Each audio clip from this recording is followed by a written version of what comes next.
Film ini menceritakan tentang kasus pelecehan yang dialami gadis-gadis di rumah penampungan. Dan film ini terinspirasi dari kisah nyata. Film ini berjudul Baksak.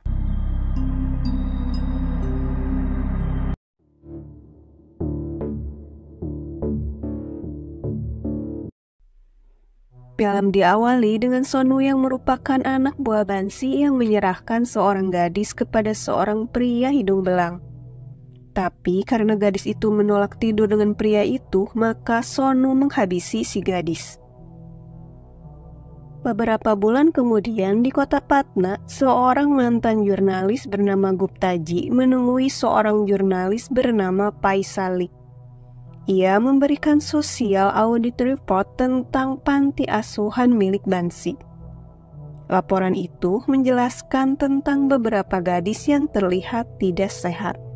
Guptaji memberikan ini pada Paisali karena Komite Perlindungan Anak tidak mungkin berani melakukan investigasi. Paisali sudah 4 tahun membuat studio sendiri di ruko kecil dengan Baskar sebagai kameramen.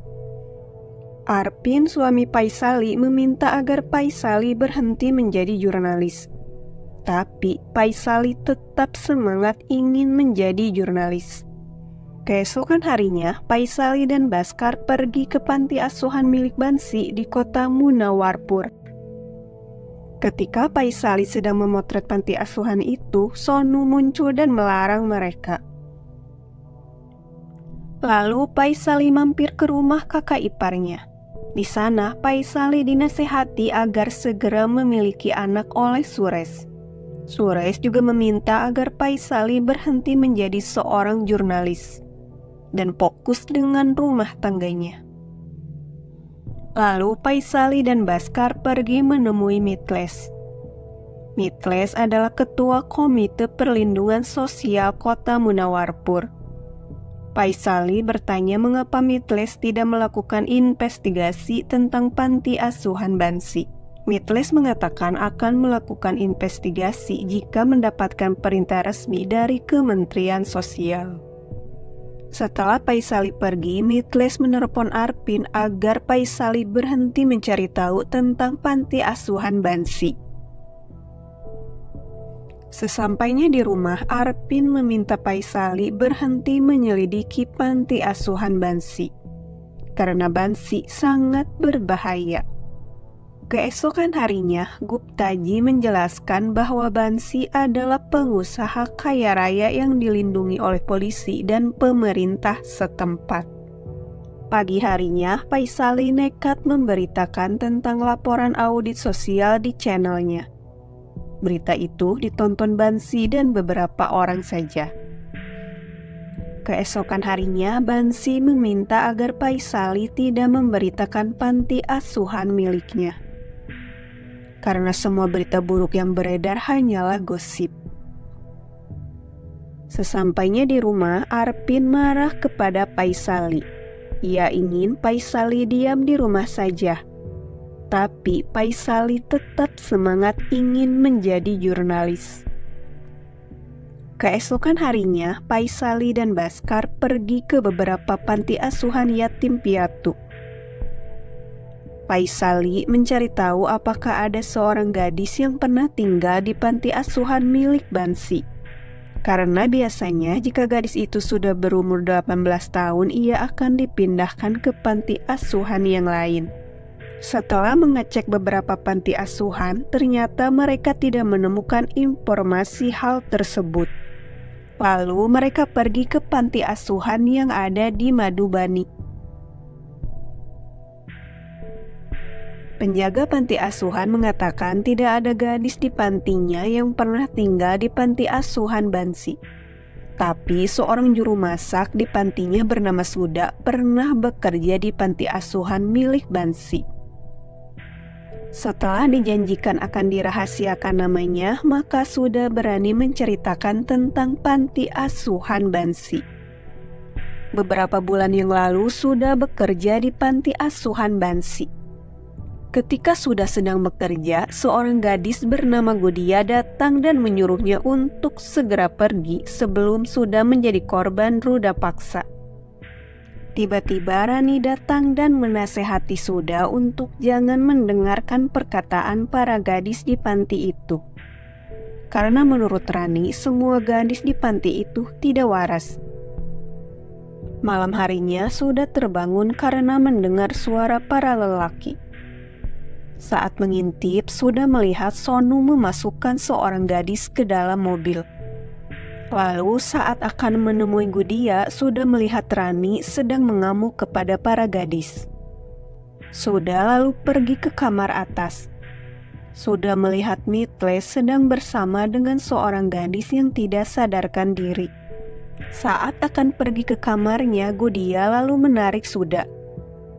Gudia berkata agar Suda segera melarikan diri.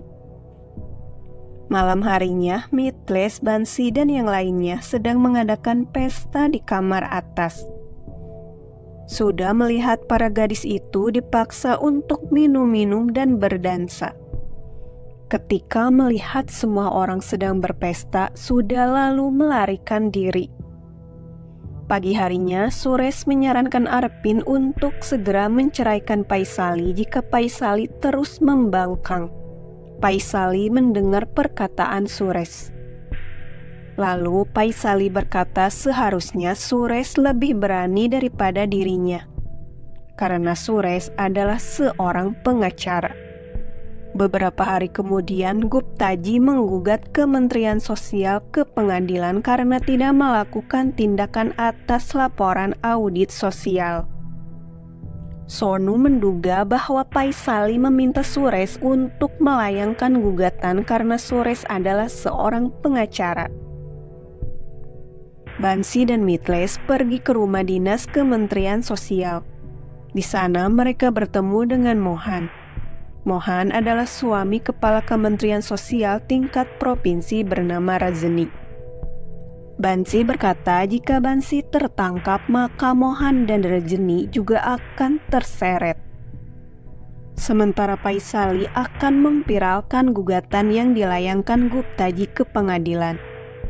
Bhaskar akan meminta putranya untuk mengupload berita ini di media sosialnya. Malam harinya, Bansi melampiaskan kekesalannya kepada gadis di panti. Sedangkan Suresh sedang dihajar anak buah Bansi.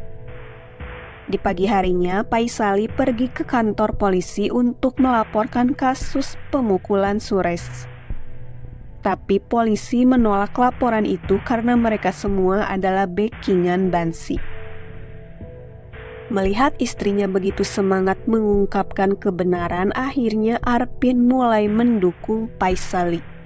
Di depan rumah sakit, Paisali memberitakan tentang kasus pemukulan yang dialami Suresh. Dan polisi setempat angkat tangan karena takut kepada Bansi. Keesokan harinya, Paisali mendatangi Kapolsek. Kapolsek menonton berita kasus Suresh. Dan Kapolsek berjanji akan membicarakan tentang laporan audit sosial dengan Kapolres. Kapolsek mendatangi Kapolres membicarakan tentang laporan audit sosial di panti asuhan Bansi. Lalu Kapolres melarang Kapolsek melakukan tindakan apapun sebelum ada perintah dari Kementerian Sosial. Malam harinya, Kapolsek memberitahu Paisali bahwa sekarang mereka tidak bisa berbuat apa-apa. Tapi jika Paisali memiliki bukti, maka Kapolsek bisa segera melakukan tindakan. Bhaskar bercerita ketika masih muda, ia pintar berakting dan memiliki banyak fans. Mendengar hal itu, Paisali mulai mendapat ide untuk mengadu domba Mohan dan Bansi. Paisali meminta Bhaskar untuk berpura-pura menjadi fans Mohan. Bhaskar lalu pergi ke rumah Mohan. Bhaskar berkata ia adalah orang yang sangat mengagumi Mohan. Karena hal itu ia datang mendatangi Mohan. Bhaskar berkata bahwa Mitles memberitahu semua kejahatan Bansi kepada Paisali.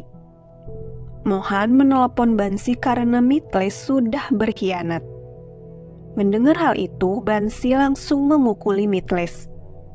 Mitles membantah semua perkataan Mohan. Menteri Sosial menelepon Rajni untuk melakukan tindakan laporan audit sosial. Mohan mulai khawatir Bansi akan menyeret Mohan dan Rajni. Kapolsek memberitahu Paisali jika FIR tentang Bansi sudah dirilis. Tapi jika tidak ada bukti, Bansi akan bebas. Paisali merayu Suda untuk bersaksi. Awalnya Suda menolak. Lalu Paisali berkata kita bertanggung jawab dengan apa yang terjadi di lingkungan kita. Jika kita diam saja, maka akan banyak yang menjadi korban. Paisali berkata apakah Suda tidak kasihan kepada Gudia yang sudah menolongnya. Jika bukan karena Gudia, mungkin Suda juga akan menjadi korban. Mendengar hal itu, akhirnya Suda mulai bersaksi tentang kejahatan di panti asuhan Bansi. Berkat kesaksian Suda, Kapolsek segera pergi ke panti asuhan Bansi. Menteri Sosial melakukan konferensi pers tentang kasus panti asuhan Bansi. Mitles juga diwawancarai. Mitlis berkata merasa sedih dengan semua yang terjadi di panti asuhan Bansi. Padahal sebenarnya ia juga terlibat. Paisali berkata manusia dan hewan adalah dua makhluk yang berbeda. Manusia diberikan akal untuk berpikir sedangkan hewan sebaliknya. Jika terjadi kejahatan maka kita harus memiliki simpati untuk menolong dan bertindak. Tetapi kenyataannya kita hanya cuek. Jika tidak memiliki simpati, apakah kita masih pantas disebut sebagai manusia?